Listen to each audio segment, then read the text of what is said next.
Hello everyone, my name is Taxalber and welcome back to the Lovecraftian Video Game Retrospective and welcome to The Darkstone of Mebara, a Lovecraftian RPG, which make this game somewhat unique. Most Lovecraftian games tend not to be role-playing games. This one here is set in the 1920s in America, which isn't really a big surprise, and you take the role of three detectives from an agency of private investigators who stumble across a magical stone. And this stone is also of interest to a Lovecraftian cult. So naturally, you have to find out what's behind this stone, and you also have to save your own skin as well as dismantle the cult. And story-wise, the game is actually pretty good. It's fairly well written. There's a bunch of additional stuff you can talk to, additional characters, and there's also some books to read. So if you like moderately text-heavy RPGs, then this is definitely a game for you. If not, you're probably going to miss out on a lot of the story, which definitely dampens the fun you're going to have with this game. The game is made with RPG Maker style software, and as a result it's very much a JRPG. The game looks alright. Most of the RPG Maker assets don't seem to be designed to place games in the Prohibition era. They seem to be more focused on fantasy, on possibly sci-fi style adventures, and as a result, a lot of the assets look a little bit thrown together. There's quite a bit of repetition, and there's some stylistic clashes, and overall the game is also way too dark. In a lot of areas it's kind of difficult to see, and the game does require you to actually check pretty much every corner and every tile, so that doesn't really work all that well. And it also doesn't really make the game any more scary. It just is a little bit annoying, to be honest. With regard to sound effects, a lot of sound effects are stock sound effects from the RPG Maker. In fact, I did recognize a couple of those from the days when I myself made a couple of possibly not so great games with RPG Maker 2000. And the background music it's fairly generic. It does its job, but it's not great. And it's okay for a horror game, but it's not really a plus for this game. With regard to gameplay, as mentioned before, this game is a JRPG, and it's a JRPG from the late 80s and early to mid 90s era. The game could very well be a game on possibly a late 16-bit console or maybe the PS1, and it brings everything aboard that you would expect from such a JRPG. You have a party, you've got all the stats you expect, you've got hit points and you've got sanity, which are essentially magic points, you've got status conditions, you have turn-based fights in which you choose standard commands, attack, use item, use techniques or use spells, and you also have random encounters. You have to find weapons to equip your party with, and even the characters fulfill a couple of tropes. You've got one character who's fast and moderately strong and moderately tough. You've got one character who's very strong and tough, and you've got one character who's not very strong, but he's the party's best magic user. So even there you have the trope of the tank, the magic user, and the guy who's kind of in between, which is not necessarily a bad thing, and if you like JRPGs you'll feel at home with this game.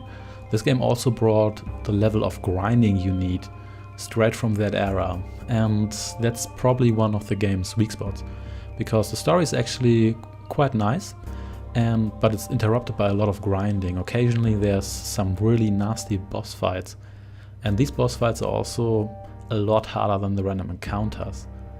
And the grinding wouldn't be that much of a problem.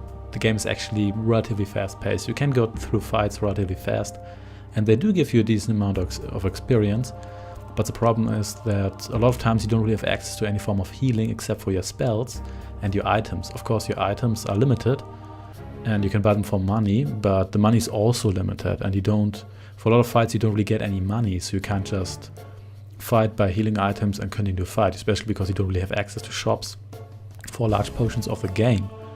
And you can use healing spells, but the problem is that costs you sanity, so you also need items to fill up your sanity. So essentially you start grinding, and you also rely on enemies dropping items to actually refill your hit points. And another problem is the aforementioned difficulty spikes. So at one point I had to grind for about 20 minutes to half an hour, which is fairly long, and while I did have enough items to fill up all my lost hit points and sanity or magic points, I still couldn't beat the boss, because the boss was disproportionately strong, and the fights also tend to be fairly random. For example, at one point I reached a point where the enemies from the random encounters could barely touch me. They would occasionally hit me and do no damage at all, but the boss had a nasty attack that attacked all my party members, and he could kill my entire party with 2 hits. And I was able to beat him at the point where he just didn't use that attack, so essentially I just got lucky.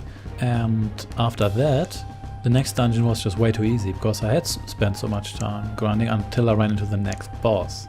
And the game has about 10 dungeons. Some of them are more mundane dungeons, other dungeons are essentially like are more otherworldly, and the difficulty between them is a little bit uneven. I actually found that one of the earlier dungeons was one of the hardest, mainly because your equipment isn't as good, you don't have as many spells and they aren't all that useful, and also the grounding is difficult because, as mentioned before, you don't really have access to any form of healing, and you can't even go to a town. Or later on you do actually get access to a town, you can travel around a little bit more.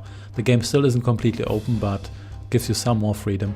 And speaking of magic, the game also provides you with spells. You don't learn them automatically, instead you find tomes and those teach you spells, which is arguably more Lovecraftian. And the issue with that is that you don't really know what the spells do exactly, how effective they are. They give you a description, and the other problem is that using spells is actually discouraged because it costs you sanity, and you don't want to deplete your sanity, because then you get a condition called madness, which essentially cripples your character depending on the situation. And to be honest, I found only the healing spells really useful, and the other ones, some of them are actually quite powerful, but you only use them twice and then your character risks going mad, so it wasn't really worth it. And for the most part I just stuck to walking enemies with mundane weapons. So the game isn't really balanced well in that regard. And it also means that you have to choose your saving points carefully. Thankfully the game does allow you to save at any time. You don't have to be in an inn or at a certain save spot, you can save whenever you want. You've got a fair number of save slots, use all of them, because it's very easy to get stuck in an area where you can't grind properly, but you do require grinding because the next boss is just too difficult to beat. And there's also the issue of the game having a number of puzzles and hidden items. That's not an issue per se, that's actually a feature, but some of the puzzles are not very clear. They're still beatable, but if you don't like these puzzles in RPGs, then this might be another turner for you. But there's an issue with the hidden items, and that is that some items are indicated. They're essentially glowing points, Chrono Trigger style glowing points on the map, but others are completely hidden. They might just be anywhere. And a lot of these items are actually fairly important, especially the weapons. A lot of these weapons are very, very powerful. They can easily double or triple your character's attack power. And so they're almost required for the random encounters, just because they make your character so much more powerful. So if you miss a couple of these items, then you can end up in a really bad spot and there's no way of going back. Generally, you can't just travel to all areas. There's no general world map which allows you to just buzz around and travel to all areas where you've been. So if you've missed some crucial items, then you're probably out of luck. And that is essentially what this game is and what will sell or unsell it on you. So do you like JRPGs, or can you at least tolerate them? If the answer is yes, then this game will probably be for you, or at least it will be playable. If you don't like that, then this game is not for you. And the story is fairly decent, but it's not good enough to turn someone who doesn't like JRPGs at all into someone who'd actually played this game, in my opinion. So does this game get a recommendation from me? Yes, but it's a very specific one for a very specific audience.